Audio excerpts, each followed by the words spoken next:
So we have an LNER InterCity 225 approaching Stevenage now.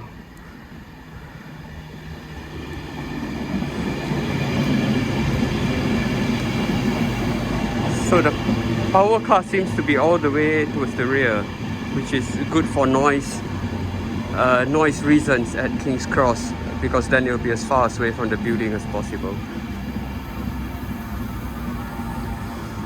So here we go.